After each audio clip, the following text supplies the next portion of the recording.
우리가 1교시에 진행했던 걸 책에서 조금 구경을 해보시면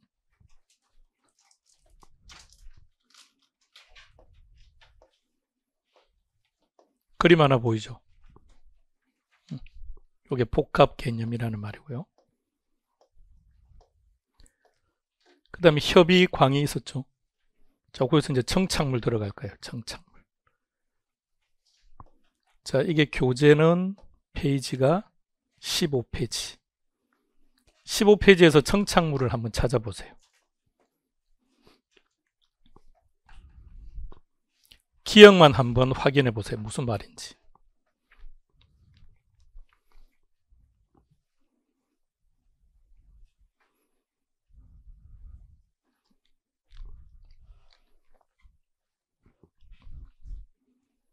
청착물 정의하세요. 청착물이 뭔가요? 지금 방금 다 읽었는데 청착물은 부착되어 있는 거다. 이게 첫 번째 조건입니다. 자, 키워드 하나만 더 말하세요. 부착되어 있어야 청착물입니다. 하나만 더요. 계속적으로. 계속적으로 부착되어 있어야 그게 청착물입니다. 하나만 얘기해 봅시다. 비대 이야기를 한번 해봅시다. 비대는 청착물이다 아니다? 비대는 부착되어 있는 겁니까? 부착되어 있지 않습니까? 그럼 계속적입니까? 일시적입니까? 일시적입니까? 여러분들 지금 어떤 상황을 가지고 그 비대가 일시적이라고 지금 말을 한 거죠? 어떤 상황일 때? 그럼 계속이라면 어떤 상황일 때 계속인가요? 늘상 돼 있더라. 자, 그 개념으로 가지 말고. 자, 이렇게 한번 구분해 볼게요, 그러면. 임차인이 비대를 설치한 경우하고 임대인이 비대를 설치한 경우를 한번 나누어 봅시다. 임차인이 비대를 설치했다. 그럼 설치했다는 말은 부착되어 있다는 거 아닙니까? 얼마나? 사는 동안. 그러면 계속적 조건을 만족한다 못한다? 못한다. 그러면 임차인이 비대를 설치했다면 이는 청착물이 아니라는 얘기입니다. 그럼 청착물이 아닙니다 라는 말은 동산입니다 라는 뜻이겠죠. 그러면 이번에는 임대인입니다. 임대인이 비대를 설치했다는 말은 부착되어 있다는 거고 언제까지요? 오케이. 그럼 여기는 청착물이니까 부동산으로 본다는 뜻입니다. 그러니까 첫 번째 우리가 학습해야 될 게 시험 문제가 청착물입니까? 아닙니까? 이거 물어봐요. 그럼 청착물입니다 라는 말은 다른 말로 바꾸면 부동산이다. 그러니까 분명히 청착물인데 쭉 지문을 읽다 보니까 청착물이다가 나오는 게 아니라 갑자기 부동산이다 이렇게 나와요. 그럼 갑자기 또 헷갈려요. 아니 청착물인데 왜 갑자기 얘가 나오지? 그래서 X 이렇게 해서 실수한다고요. 그럼 청착물입니다 라는 말은 다른 말로 바꾸면 부동산입니다. 근데 왜 청착물이 부동산이죠? 토지와 그 청착물이 부동산이라고 했으니까. 이렇게. 자, 가봅시다. 청착물. 그림 잘 보세요. 자, 5분만 딱 집중하세요. 그럼 이 문제는 다 해결합니다. 청착물 읽어볼까요? 시작.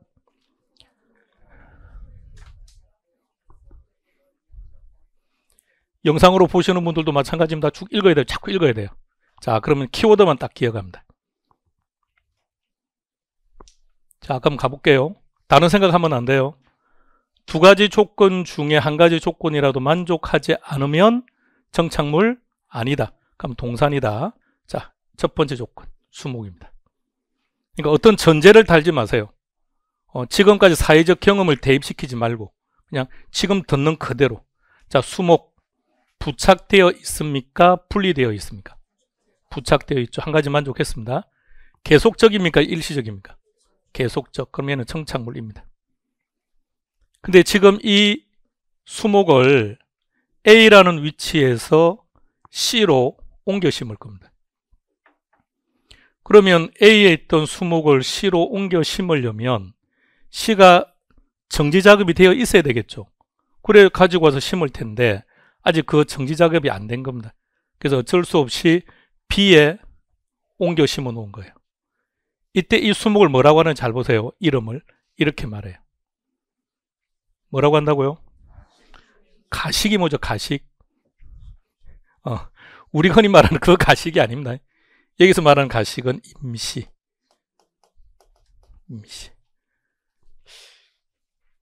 궁극적으로 이 수목은 어디로 갈 겁니까? C라고 하는 위치로 갈 건데 아직 C는 옮겨 심을 상황이 아니기 때문에 B에 잠시 머물러 있는 거죠. 그렇다면 가식 중인 수목은 정착물의 정의 중에서 어디에 어긋납니까?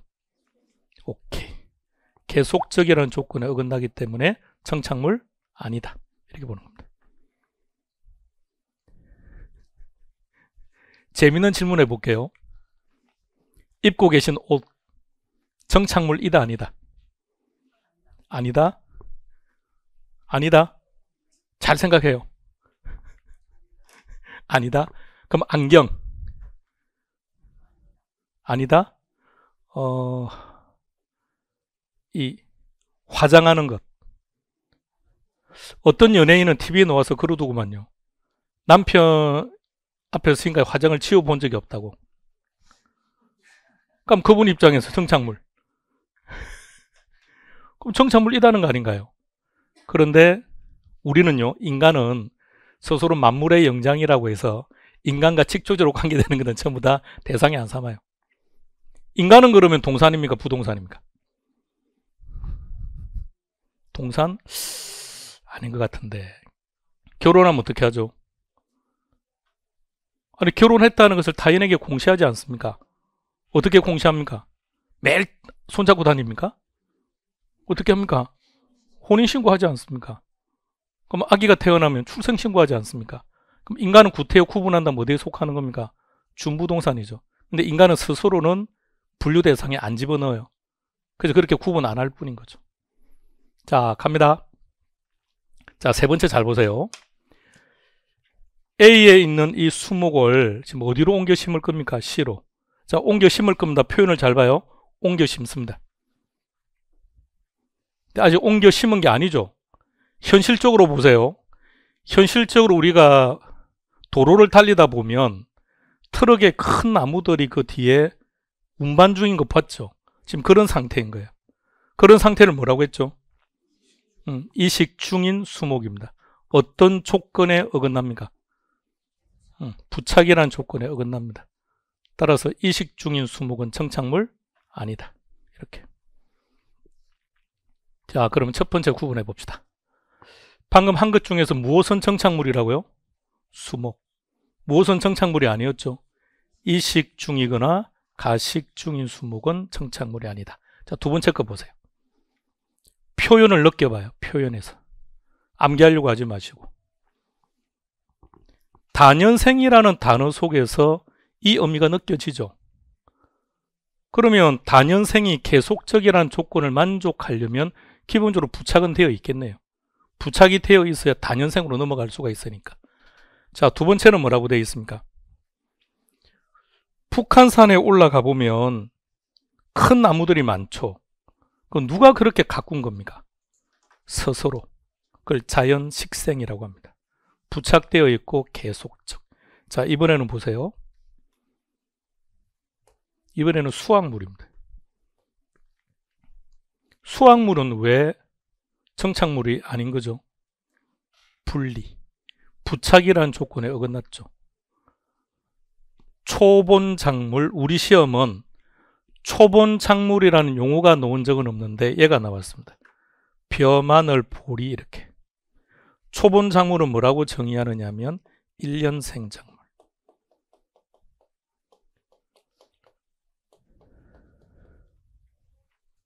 1년생 작물. 두 가지를 나누어서 구분해 보세요. 경작 수확물은 왜 정착물이 아니다? 부착이라는 조건에 어긋났으니까. 근데 얘는 부착되어 있다고요. 부착되어 있는데 왜 동산으로 보는 겁니까? 계속적. 1년생이기 때문에 계속적이라는 조건에 어긋났다는 얘기입니다. 초본 작물이 벼, 마늘, 보리를 말한다는 것도 알아두셔야 됩니다. 앞서 예를 들었던 비대는 어디로 본다고요? 임차인이냐 임대인이냐. 자, 이렇게 나눕시다. 임차인 정착물, 임대인 정착물. 임차인 정착물이든 임대인 정착물이든 둘 다 부착되어 있는 것은 맞죠? 둘 다 부착되어 있는 것은 맞는데 차이점은 이쪽은 계속적, 이쪽은 일시적.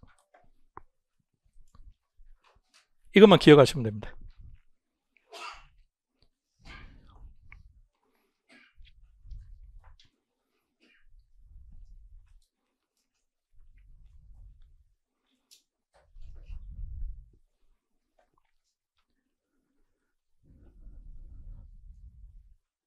문제 하나 풀고 가볼까요? 여러분 자료 2번 문제입니다.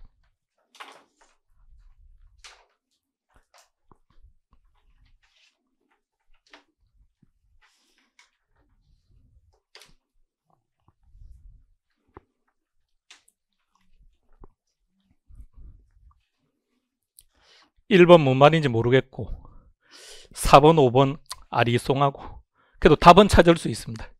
답은 몇 번? 답은 3번. 가식 또는 이식 중인 수목은 뭐라고요? 정착물 아니다, 그죠? 동산입니다. 자, 이거 하나 봅시다. 국어, 여러분도 저 국어 알아야 됩니다. 앞으로 공시법 시간에서 다룰 겁니다. 토지는 말입니다.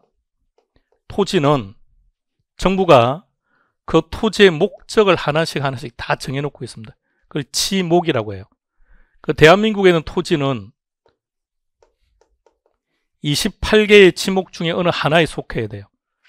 그래서 어떤 토지는 국어라고 불러요. 자, 국어 어떤 건지 그림 보세요. 얘가 국어입니다. 요게 국어, 요게. 여기를 보는 게 아니고 여기가 국어예요. 자, 국어 방금 누가 정답을 말했습니다. 자, 국어 뭐라고요? 도랑입니다. 그래서 쌤들도 수업 시간에 도랑이라고 할까요? 그렇게 기억했다는 큰일 납니다. 답을 못 찾아냅니다. 도랑은 그냥 우리가 하는 말이고 법은 이렇게 정해야 합니다. 자, 확인하세요. 기억하셔야 됩니다.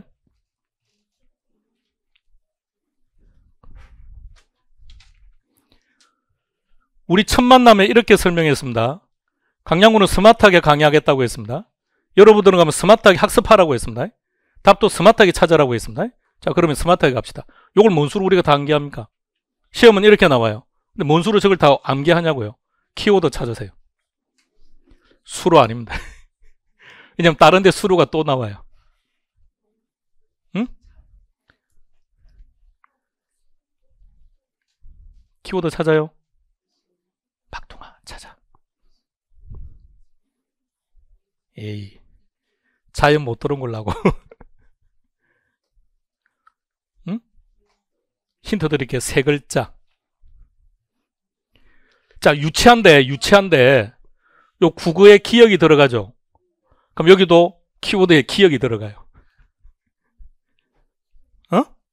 인공적, 이게 키워드예요. 유치한데 우리는 이렇게 기억할 거예요. 입력.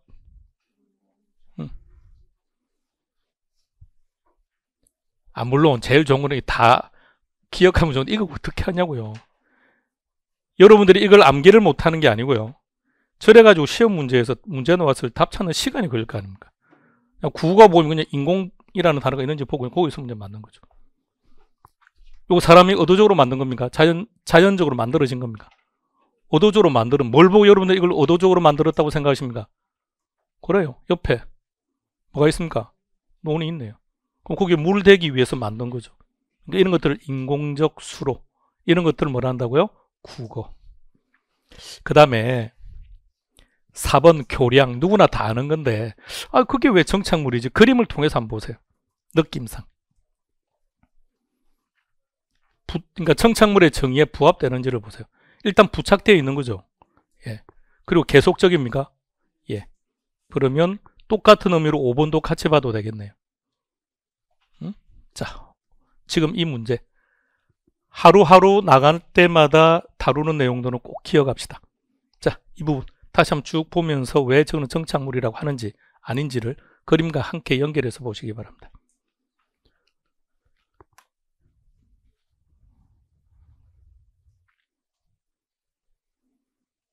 앞으로 강의는 계속해서 그림을 보여드리는 게 효과적인 파트는 그림을 최대한 보여드릴 겁니다. 매일 다닐 때마다 사진 찍는 게 직업입니다. 야, 누가 보면 사진 기사인 줄 압니다. 그게 제일 문제가 없어요. 직접 찍어서 하는 게 저작권 문제가 없기 때문에. 근데 저작권 문제가 있는 것들은 사진을 가져오지 않고 그림 그린 거예요. 단 그거는 이제 활용할 수 있다고 그분이 한 것들. 그 그림을 이쁘게 그려서 이거는 그냥 누구나 다 다운받아서 쓸 수 있습니다라고 하는 것만 다운받아서 쓰고 있습니다. 자, 그러면 이제 하는 달랑 또 끝났습니다. 자, 부동산의 분류. 우리 교재로 가시면 이제 18페이지로 한번 가볼게요. 17페이지까지는 다 정리했던 것들입니다. 제목들만 쭉 보시면 될 거예요. 가령 17페이지 한번 볼까요? 16페이지부터. 그 경제적 개념의 부동산이라고 해서 양갈로 1번에 뭐라고 되어 있습니까? 자산. 2번은요. 암기할 필요도 없다고 했고, 그리고 내용들 쭉 설명되어 있죠. 전혀 필요 없습니다. 시험과는 관계없습니다. 그렇지만 다음 달에 기본 수업 하다도 똑같이 그렇게 내용은 나와 있을 겁니다. 제목만 딱 적을 수는 없는 거 아닙니까? 그래도 명색이 책인데. 시험과는 관계없다고요. 자, 부동산의 분류는 일단 기본은 한 문제입니다. 근데 얘는 두 문제가 출제되는 빈도도 높아요. 24년 35회 시험에서도 두 문제 나왔습니다. 간단히 말하면 용어 정의입니다. 토지의 용어, 주택의 용어, 토지 용어. 우리는 그냥 토지 그러는데 실은 토지 용어가 아주 다양합니다. 자, 그걸 하나씩 한번 시작해 볼게요. 페이지는 18페이지 펼쳐놓고 들어갑시다. 갑니다. 재료의 제목이 뭐라고 되어 있습니까? 여러분들이 최근에 이 토지 5만 평을 정여받았답니다. 이 토지를, 농지를 정여받았답니다. 어떻게 하실 겁니까? 응? 농지 뭐 할 거냐고요? 이제 농사 지을 겁니까? 팔 겁니까? 그냥 팔 겁니까? 아, 용도를 변경하실 겁니까? 용도를 변경해서 이렇게 만들 겁니다. 자, 여기는 방금 뭐라고 했죠? 농지는 우리 법에서 이렇게 말합니다. 전, 답, 과수원. 목장 용지를 포함하기도 하고 안 하기도 하는데 그건 다음에 학습할 때 하시기 바랍니다. 자, 흔히 말하는 농지는 뭐라고요? 전, 답, 과수원. 여기는 뭐라고 했습니까? 택지, 주거용지, 상업용지, 공업용지로 이용할 수 있는 토지를 택지라고 합니다. 그래서 우리는 그냥 주상공이라고 기억할 겁니다.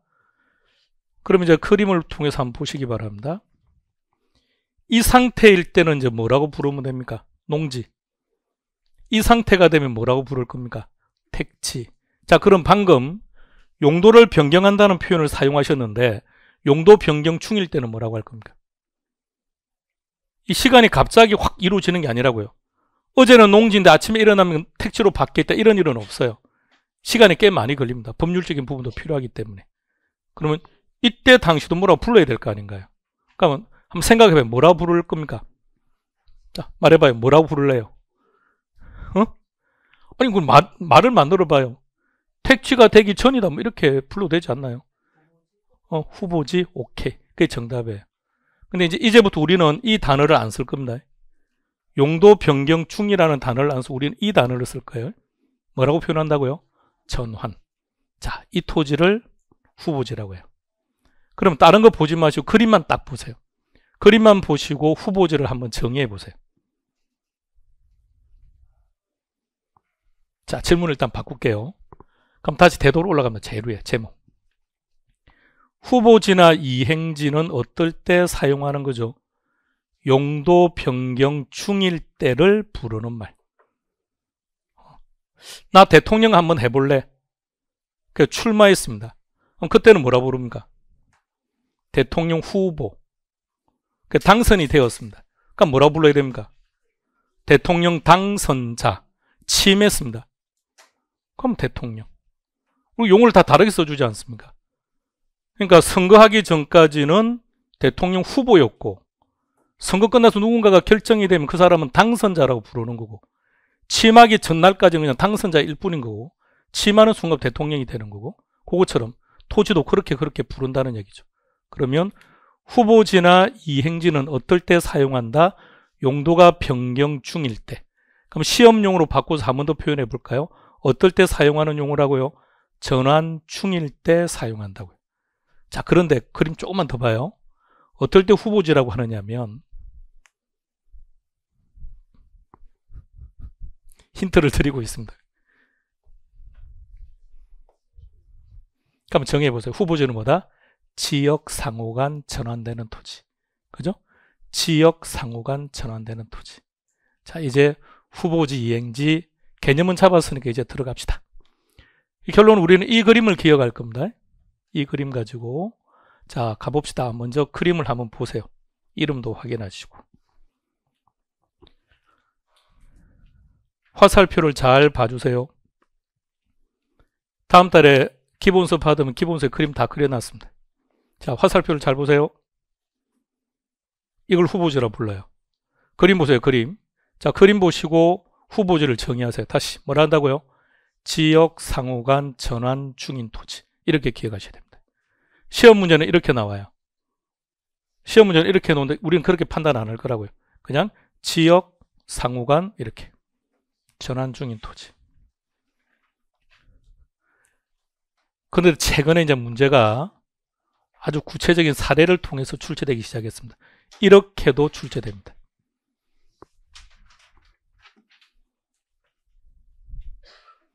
과수원이 방금 뭐라고요? 농지. 그러면 상업지는요? 택지, 오케이. 그러면 2번 다시 읽어봅니다. 시작. 아니, 스톱. 출제자가 어떻게 출제하든 우리는 우리식으로 가야 돼요. 그걸 안 그러면 그들이 출제할 때면 우리가 표현을 바꿔야 되니까. 자, 다시 2번 다시 읽어요. 시작. 지역 상호 간 전환 중 것. 같은 개념이죠. 과수원, 상업지, 택지. 그럼 어떻게 된 겁니까? 지역 상호 간 전환 중. 이렇게. 이게 후보지라는 얘기입니다. 자, 두 번째로 가볼게요. 역시 그림을 잘 봐주세요. 택지 지역입니다. 농지입니다. 임지입니다. 그림을 잘 봐주세요. 택지 지역을 뭐라 한다고? 택지 주상공. 우리는 그렇게 기억합시다. 주 그럼 뭐라고요? 주거용지, 상업용지, 공업용지, 주상공 이렇게 합시다. 자, 농지는 방금 뭐였죠? 전답과 용재림, 신탄림 이런 것들이 있습니다. 무슨 뜻인지 알 필요 없습니다. 지적법 시간에서는 필요하다고 하면 거기서 한번 해결하시기 바랍니다. 자, 화살표를 잘 봐요. 화살표를 요렇게. 화살표를 잘 봐요. 요렇게. 자, 이게 이행지입니다. 그럼 후보지 화살표와 비교하시면서 이행지를 정의해 보세요. 이행지는 뭐다? 지역 안에서, 지역 내에서 전환 중. 이게 차이점. 최근에 이제 구체적인 사례가 이런 식으로요. 공업지가 주거지로. 자, 공업지라고 하더라도 공업지라고 했지만 결론은 이거는 뭔가요? 택지 지역 안에 속하는 거죠. 그 다음에 주거지도 택지 지역이죠. 그러면 이번처럼 이렇게 시험 문제가 나와도 우리는 저를 빨리 어떻게 본다고요? 지역 내에서. 이게 후보지 이행지. 토지 용어 정의에서 두 번째로 많이 출제되었던 문제입니다. 반드시 알아야 됩니다. 내년에 또 만날 겁니다. 자, 후보지와 이행지였습니다. 그림을 딱 기억하세요. 그림만 딱 기억하면 돼요. 요 앞에 있는 그림. 앞에 있는 그림을 딱 머릿속에 기억하시고 화살표. 지금 그림 그릴 필요 없다 그랬습니다. 앞으로 책 받으면 책에 다 그림 그려놨습니다.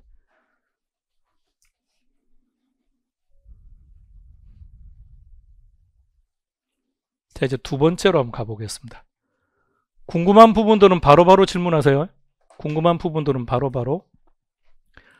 그리고 인강으로 하시는 분들도 마찬가지 학습하시다가 궁금한 게 있으면 밴드에 바로바로 질문하시기 바랍니다. 아까 밴드 알려드렸죠? 궁금한 건 거기 질문하면 빠른 시간에 답변 드릴 겁니다. 근데 이런 경우가 있을 거예요. 막 활자로 쓰자니 딱히 할 말도 없고 막 그러면 그냥 사진을 찍어요. 밴드에도 사진 찍는 기능이 있으니까, 밴드 안에서 사진 찍는 기능이 있으니까 영상을 보면서 사진을 찍어버리든지, 찍어서 밑줄 꺼서 이 부분이 나는 좀 정확하게 와닿지 않는다고 하든지. 자, 이번에는 제목이 뭐라고 되어 있습니까? 부지와 택지다 이렇게 되어 있는데요. 택지는 우리가 방금 했던 거고요. 그림 하나 보시기 바랍니다. 지금 여러분들은 이 그림은 어디를 보고 있는 겁니까? 저 뒤에 울창한 수풀을 보고 있으면 안 돼요. 어디를 보고 있는 겁니까? 여기. 물 흘러내려가죠. 그 밑에 있는 부분들. 토지입니까? 토지인가요? 토지죠.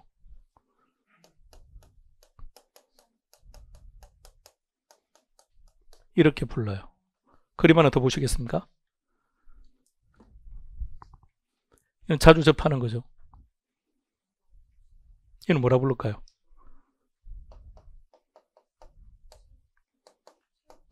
잘 보세요. 이 그림에서는 어디가 하천 부지, 어디가 부지입니까? 여기. 요 토지들. 여기는 어디가 철도 부지입니까? 그렇죠. 요 지하철을 지나가는 그 밑에. 자, 둘의 공통점 알아보세요. 건축물을 건축할 수 없다. 둘의 공통점은 건축물을 건축할 수 없다. 우리도 실제로 보면 지하철인데 지상으로 다니는 경우 많죠. 그럼 지상으로 다닐 때 보통 밑에 공간, 요 공간에 주차장으로 활용하고 있는 구간도 우리 많이 보죠. 대충 이렇게 쓰고 있습니다. 다음에 다른 그림 하나 보여드릴게요. 아직 우리나라는 그냥 제한으로만 자꾸 등장하는데, 자, 여기가 기차가 지나갑니다. 그럼 그 위에 지금 이것처럼 만들어서 그 위에 아파트 지어 올리는 형태가 유럽 형태입니다. 괜찮아요. 이 방법도. 이걸 하면 우리 주택 공급량 엄청 늘어납니다. 물론 KTX가 지나가는 곳은 우리는 다 외곽이라서 그렇긴 한데, 지하철이 지나가는 곳도 이렇게 활용하면 상당히 괜찮아요. 자, 부지는 그러면 이게 키워드입니다.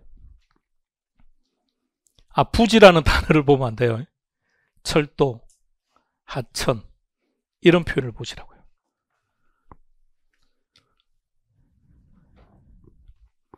그럼 이건 어떤 의미를 의미하느냐 하면 그냥 이게 부지의 기출 지문이고 이 정도 수준입니다. 근데 부지는 현재 나와 있는 것은 건축할 수 없는 거죠. 건축할 수 없는 토지, 건축할 수 있는 토지 모두 합쳐서 부지라고 불러요. 그러니까 부지가 가장 포괄적 개념인 거죠. 가장 넓은 개념. 우리가 흔히 우리가 땅이라고 표현하는 것들은 전부 다 뭔가요? 전부 다 부지. 자, 택지는 방금 정의했습니다. 택지 정의하세요. 택지는 뭐다? 주상공. 이게 주상공. 이게 택지. 일단 한번 쭉 다 읽어보세요. 한 번씩 풀네임으로 다 읽어는 보되 우리 머릿속에는 주상공만 들어갈 겁니다. 근데 어떤 경우는 시험 지문에 주상공이라는 단어가 안 보일 때도 있습니다. 그럴 때는 뭐라고 나오느냐? 건축할 수 있는 토지. 결론은 주상공이 건축물이니까 건축할 수 있는 토지. 이게 택지입니다.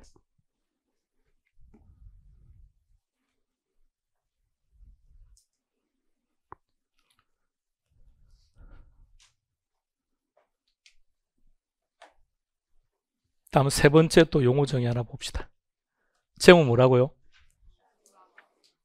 사진 하나 보여드릴 테니까 잘 보세요. 좌측과 우측이 일단 먼저 동일한 위치인지 다른 위치인지를 먼저 한번 찾아보세요. 동일한 위치입니다. 다리 있죠?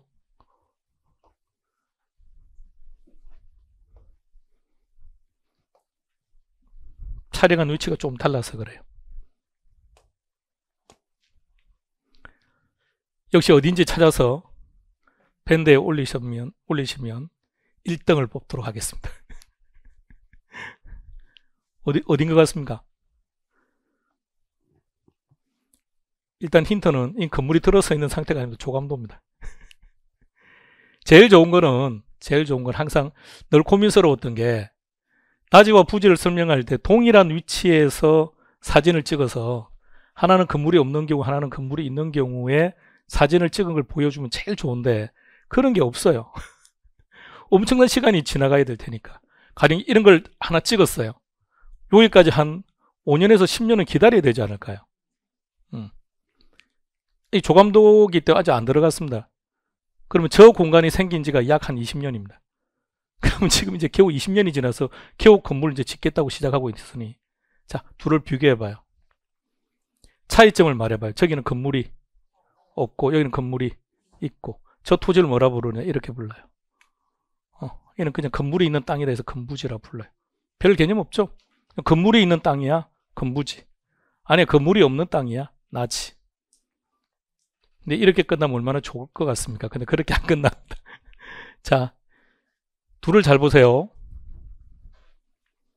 우리가 방금 택지를 뭐라고 정의했었죠? 주상공. 그러면 건축할 수 있는 토지. 그럼 택지에는 건축물이 있다는 겁니까? 없다는 겁니까? 아니요, 있다 없다는 말을 한 적이 없어요. 건축할 수 있다고 했어요.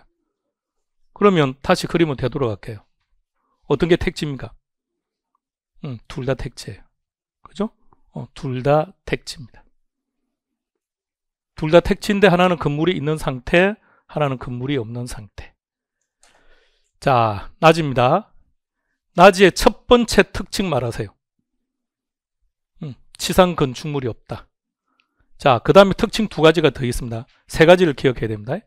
사적인 제한이 없습니다.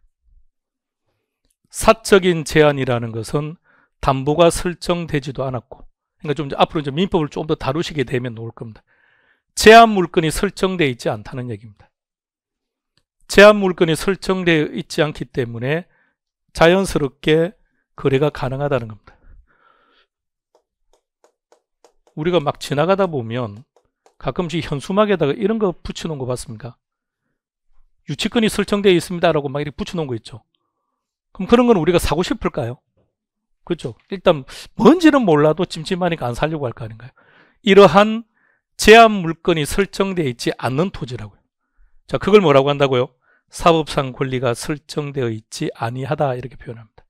제일 마지막에 뭐라고 했습니까?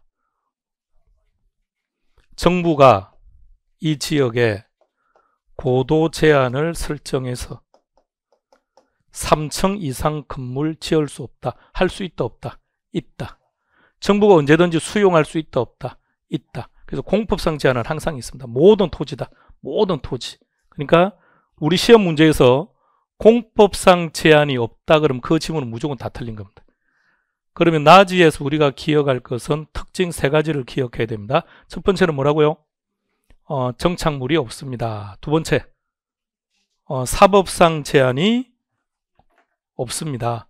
세 번째, 공법상 제한은 있습니다. 이렇게. 그럼 건부지는 뭐라고 정의하시렵니까? 그냥 건물이 있는 땅.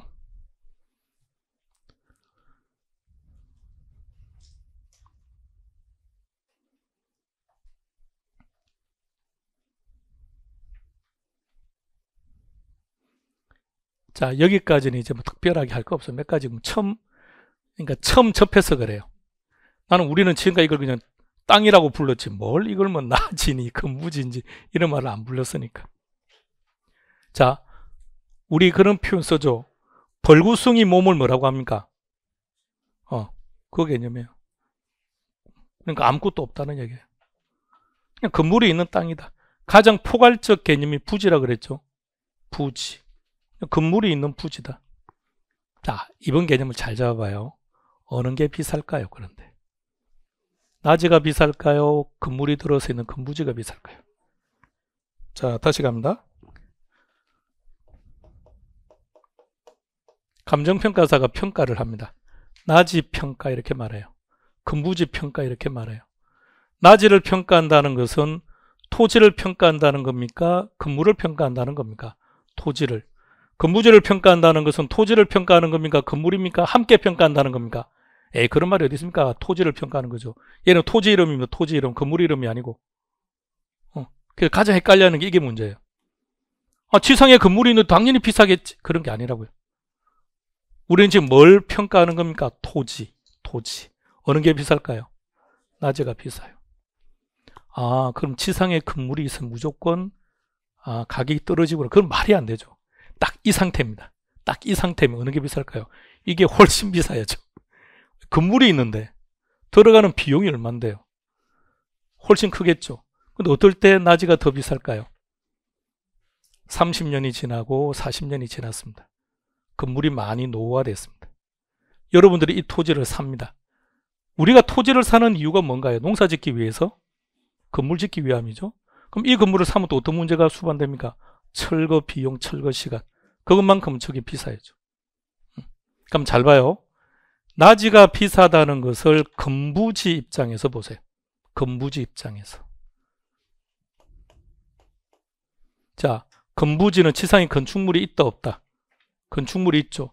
지상의 건축물 때문에 부지의 가치가 감소한다. 그래서 건부감가라고 말을 해요. 그래서 보편적인 경우는 다 뭐가 되는 겁니까? 건부감가죠. 보편적 경우는 다 건부감가입니다. 근데 아주 예외, 이게 원칙입니다. 이게 원칙이라고요. 근데 예외적으로 이렇게 되는 경우도 있습니다.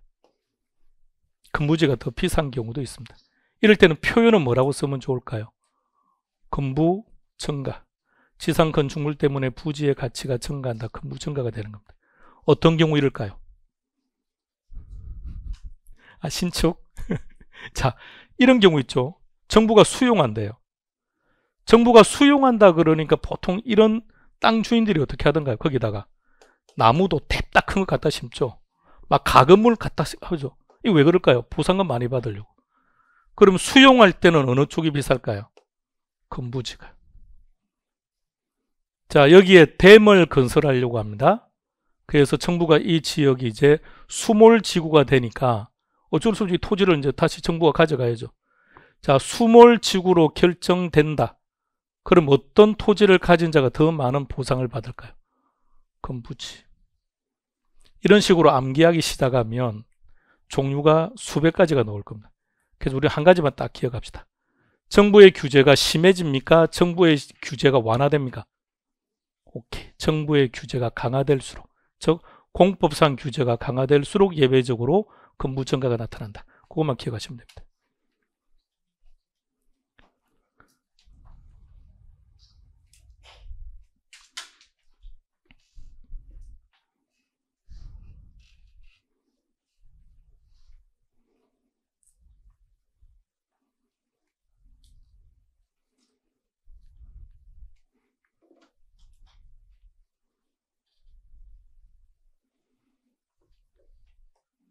자, 그리고 이제 이것과 관련된 문제가 여러분들이 가지고 있는 문제 3번입니다. 우리 시험 25회 때 기출되었던 문제입니다. 천천히 읽어서 한번 답 찾아보시죠.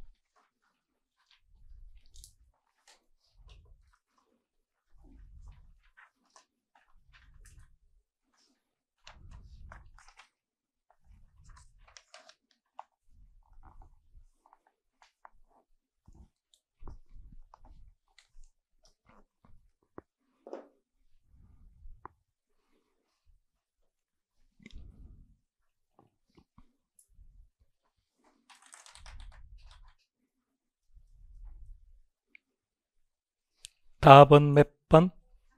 3번. 잘했습니다. 그렇게. 자, 하나씩 가볼까요? 1번. 낮이의 정의네요. 지상 건물, 기타 정착물이 없다 그랬고요. 자, 2번 갑니다. 사법상 권리가 설정되어 있지 않다. 이걸 그냥 단순하게 좀 더 편안하게 정리하시려면 지금 아직 민법을 안 해서 그래요. 좀 하시고 나면 그냥 제한 물건이 설정되어 있지 않다 이렇게 적어 놓으면 돼요. 제한 물건이 설정되어 있지 않다. 그렇게 기억하시는 게 훨씬 더 편할 겁니다. 앞으로. 단 시험은 이렇게 나와요. 사법상 권리가 이렇게. 동그라미 3번에서는 전제를 딱 제시했습니다. 금부감가라고. 금부감가 풀어서 말하세요. 뭐라고요? 지상 건축물 때문에 부지의 가치가 감소한다. 그렇다면 금부지 가격은 나지 가격보다 낮게 평가된다고 나오는 게 맞겠죠. 그래서 그 부분 때문에 X. 동그라미 3번으로 갑니다. 이게 무슨 말입니까? 사용 수익이 제한되는 경우가 있다. 이게 무슨 말입니까? 그게 사법상 권리. 그게 사법상 권리라고요. 제한 물건이 설정되어 있다고 그러면 그만큼 사용 수익이 제한되는 거죠. 동그라미 5번을 통해서 이제 개념을 정확하게 해요. 그러니까 앞선 그림을 가지고 아니 어떻게 이 상태인데 아니 지상에 건물이 있는 것보다는 건물이 없는 이게 더 비싸. 이 말이 안 돼. 당연히 말이 안 되죠. 지금은 새 건물이죠. 그럼 최유효죠. 이게 구청입니다. 구청 건물입니다.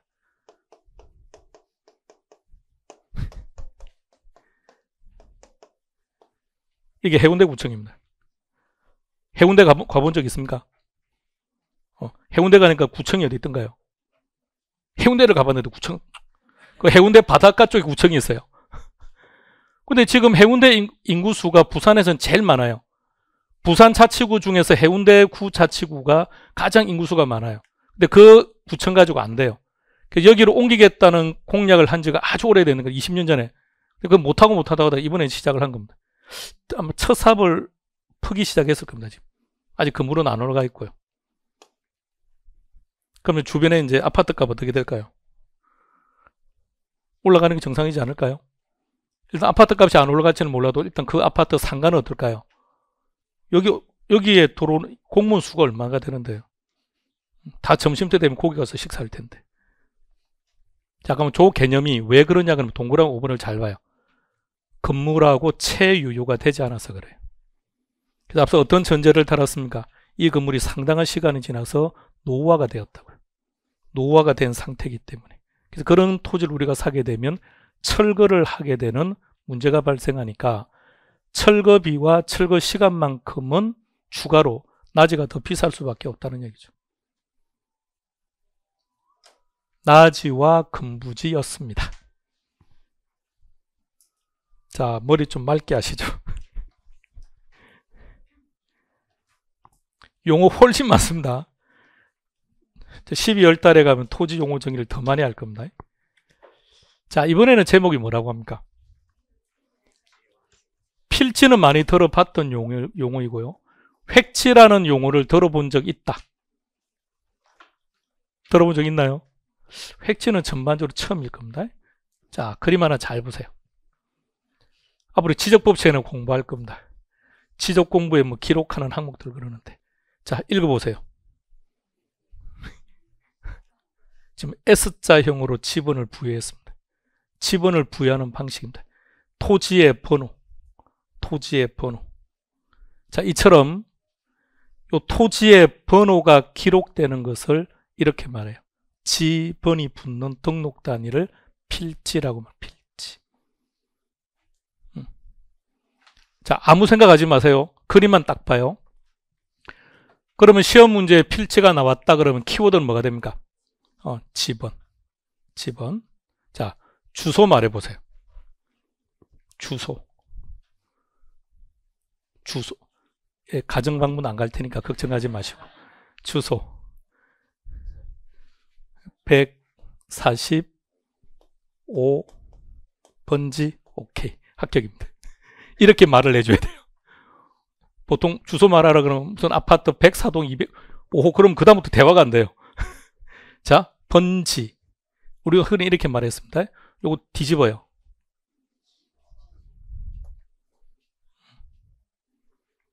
다르다고 주장하는 학자도 있고 같다고 주장하는 학자도 있는데 우리는 그딴 거 필요 없고 얘가 얘입니다.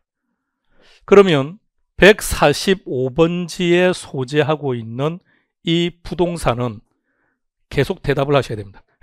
145번지에 사시는 분이 자, 145번지에 있는 이 부동산 내가 마음대로 팔아먹을 수 있는 거죠. 그러니까 아파트도 어쨌든 간에 팔아먹을 수 있는 거죠. 이유는요. 내 거니까. 소유권을 나타냅니다. 소유권을 나타내는 단위입니다. 우리는 키워드 딱 세 가지만 기억할 겁니다. 필지 그러면 뭐가 키워드라고요? 지번, 두 번째 등록 단위 또는 세 번째 소유권. 셋 중에 하나가 놓으면 필지입니다. 지번, 소유권, 등록 단위 이렇게 갑시다. 지번, 소유권, 등록 단위. 이거 방금 주소 말하지 않았습니까? 주소 말할 때 몇 번지 이렇게 말했으니까. 그럼 여기서 한 번만 더. 145번지였습니다. 자, 다 같이 그럼 요거 읽으세요. 145-1번 이렇게 읽으면 안 돼. 이제 중개사 공부하시는 분이니까 145의 1. 지적법에서 이렇게 읽어요. 이게 이것도 시험 문제입니다. 요거. 이것도. 아니, 개론 파트가 아니라 이제 다른 과목 파트인데 지적법인데 그렇게. 자, 필지 그랬으니까 첫 번째 키는 지번. 그럼 방금 생각해봐요. 그럼 145번지는 내 거니까 거기 소유권. 등록 단위구나. 자, 그림 계속 보세요. 1번과 2번 중에서 여기 1번하고 2번 중에 어느 게 비쌀 것 같습니까? 다른 거 보시면 안 돼요. 자, 측면 같은 거 다른 데는 이것만 딱 봐야 돼요. 2번이 비싼 이유를 설명해 주세요. 측면 도로가 있어서 그래요. 자, 1번과 2번은 둘 다 중심 도로로부터 받는 영향도는 똑같아요.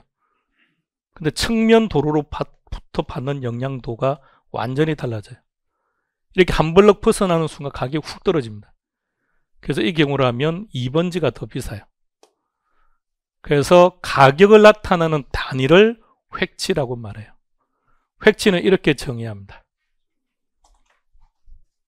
인위적, 자연적, 행정적 조건에 따라 가격 수준이 비슷한 일단의 집단을 말하는데 너무 골치 아픕니다. 그냥 가격만 기억할 겁니다. 가격. 자, 마무리해 봅시다. 얘가 우리 시험에서 가장 많이 나왔던 1등입니다. 우리 시험에 제일 많이 출제되었던 게 1등, 필지 액지.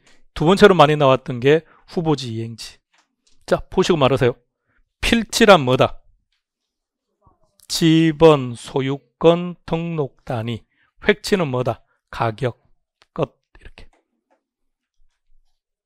처음이니까 막 이렇게 그림도 그리고 여러분도 그림 보고 막 이러지 나중에 시간 지나면 볼 생각도 안 합니다. 바로바로 답이 나오는데. 자, 하나만 더 볼게요. 책에는 없지만 자, 그림 한번 잘 봐주세요. 여러분 지금 어디를 포커스를 맞춰서 봐야 되느냐면 여기 흰색 부분요. 흰색 부분에 있는 저 토지의 포커스를 맞춰서 한번 봐주세요. 먼저 갑의 토지를 찾아보세요. 갑의 토지. 갑의 토지는 도로하고 접속되어 있죠. 접해 있습니다. 을의 토지도 확인하고요. 병도, 을도 다 확인해봐요. 그러면 저 노란색 토지에 살고 있는 저 노란색을 결론부터 할게요. 맹지라고 말해요. 맹지. 그럼 이 맹지에 살고 있는 갑돌이는 갑돌이 여기 돼요. 여기 살고 있는 갑순이는 자기 집 어떻게 들어가야 됩니까? 남의 집을 오케이. 그럼 여러분들이 지금 정이라고 전제하세요. 그럼 맹지에 살고 있는 갑순이가 여러분들에게 집을 좀 가야 되는데 토지를 좀 사용할 수 있게 해주세요. 그러면 일정한 도로를 통로로 해서 사용할 수 있도록 동의해 주시겠습니까? 그럴 생각은 없습니까? 그럼 그럴 생각 없다 했으니까 그럼 다시. 그럼 그건 안 된다고? 안 된대요. 안 한대요. 그럼 다시 어떻게 자기집 갈 겁니까? 장대 높이 뛰기로? 또 방법 제시해봐요. 그래서 건축법에서는 건물 지을 수 없다고 규정하는 거예요. 이용가치가 확 떨어져요. 그럼 가격은 어떨까요? 싸겠죠. 투자가치가 있다 없다? 투자가치 최고죠. 현장에 나가면 투자가치 최고입니다. 단 전제해야 돼요. 무심코 샀다면 큰일 납니다. 여러분들이 맹지를 산다는 기본 전제는 갑과 사전적 양해하에 갑이 토지를 팔겠다는 전제가 되어 있다면, 그런데 갑의 토지를 사기 전에 먼저 샀습니다. 그럼 갑은 어떻게 할까요? 가격을. 그러니까 맹지는 중요합니다. 투자자 입장에서는 아주 매력적인 토지예요. 그런데 잘못 들어갔다가는 완전히 낭패 볼 수 있는 거니까 들어가기 전에 먼저 사전 정지 작업이 끝났다면, 그럼 정의해 봅시다. 맹지는 뭐라고 정의하면 될까요? 방금 도로하고 접속된 면이 없다. 또는 보세요. 갑의 토지, 을의 토지, 타인 토지에 둘러싸여 있죠. 그래서 이렇게 정의합니다.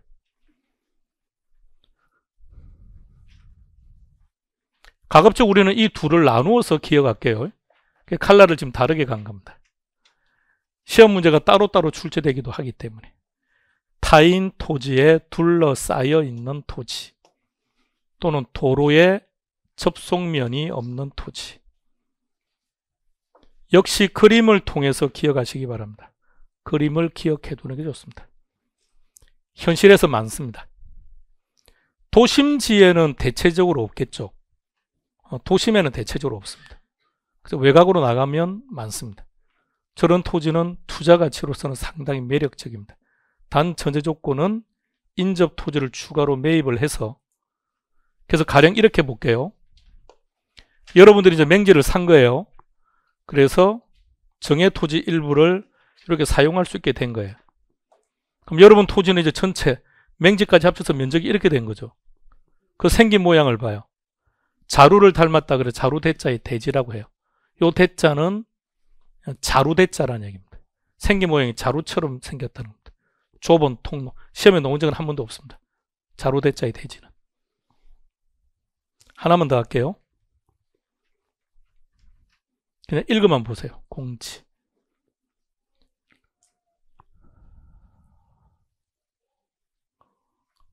어떤 의미인지 느낌이 딱 옵니까? 그림 보여드릴게요. 이게 공지입니다. 우리가 건물을 짓겠다고 토지를 산 거예요. 토지를 100평을 산 거예요. 근데 건폐율이 40%래요. 건폐율은 건축물의 바닥 면적. 그럼 100평을 샀지만 나는 얼마나? 40평. 40평은 건물을 지을 수 있지만 나머지는 건물 지을 수 없다고요. 그때 남겨진 부분, 그걸 뭐라 부른다고요? 공지. 이렇게. 자, 재료의 정의. 공지에서 키는 뭐라고요? 남겨둔 또는 비어있는. 이게 공지입니다.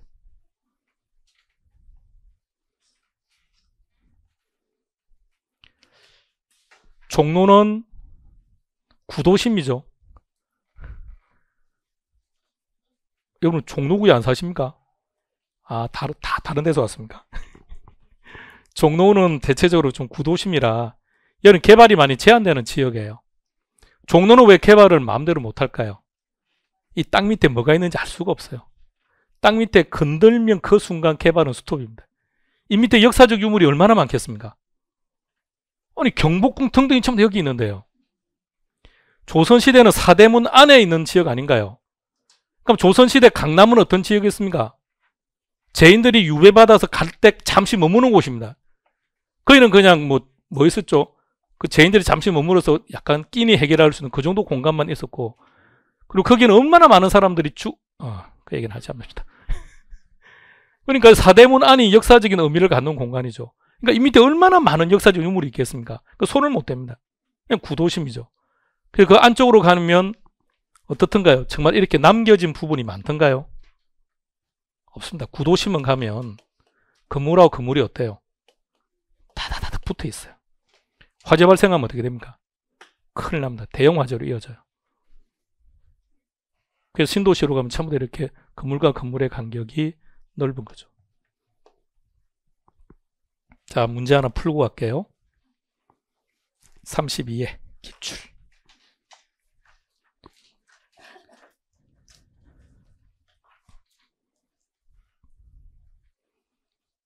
처음이지만 조금 더 스마트하게 찾아봐요. 키워드만 탁탁 찾아서 답을 찾는 연습을 해보세요.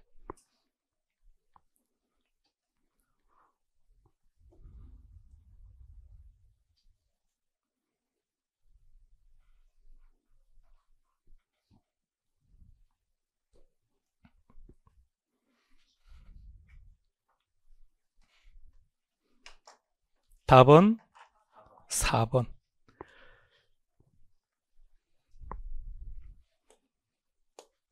자, 지금 우리는 이미 지금 방금 했던 후보지, 이행지, 필지, 획지 중에 답이 있다는 걸 알고 있어요.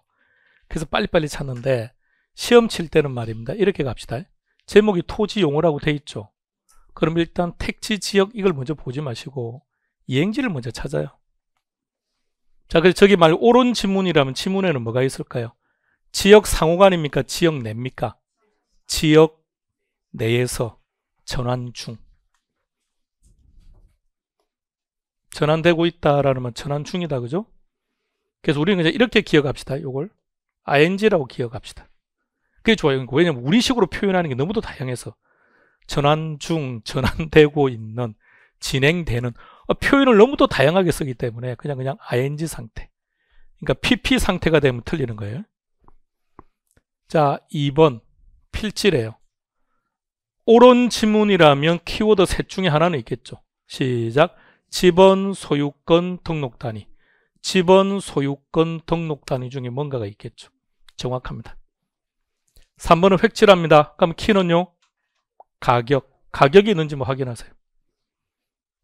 다음 나지. 나지가 맞다면 특징 세 가지 말하세요. 첫 번째, 지상 정착물 없다. 두 번째, 사적인 제한 없고 공적인 제한 있다. 이렇게 나왔어야죠. 지상 정착물 없고 공법상 제한 있고 사법상 제한 없다. 이렇게 나왔어야죠. 그럼 그렇게 안 나왔으니까 틀린 겁니다. 그럼 지금 동그라미 4번에 쓰는 키워드가 뭔가요? 남겨둔. 남겼다 그랬으니까 공지라고 하면 되겠네요. 5번 갑니다. 맹지. 맹지니까 타인 토지에 둘러싸여 있다든지 아니면 도로에 연결되지 않았다든지. 그래서 정답은 4번 됩니다. 시험 수준은 이렇습니다. 시험 수준이라는 표현을 안 쓸게요. 시험 문제는 이렇게 출제됩니다. 그럼 어떻게 학습해야 되는지 아시겠죠? 전부를 다 기억한다. 그러면 불편해요. 답 찾는데 오히려. 딱 그 용어 정의에 가장 중요한 키워드만 딱 기억하면 답을 찾아갑니다. 그게 우리가 스마트하게 학습하는 방법입니다. 쉬었다 하겠습니다.